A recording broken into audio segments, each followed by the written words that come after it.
தஞ்சையில் மாநகர் மாவட்ட பாமக பொதுக்குழு கூட்டம் நடைபெற்றது.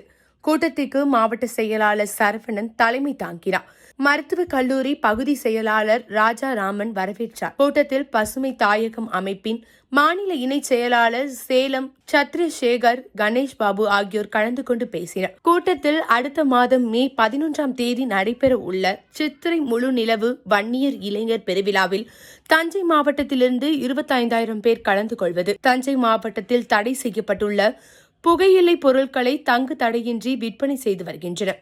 இதனால் பள்ளி மாணவர்கள் பாதிப்புக்குள்ளாகிறார்கள். இதுகுறித்து ஆய்வு செய்து புகையிலை பொருட்கள் விற்பனையை தடுக்க வேண்டும் என்பன உள்ளிட்ட பல்வேறு தீர்மானங்கள் நிறைவேற்றப்பட்டன.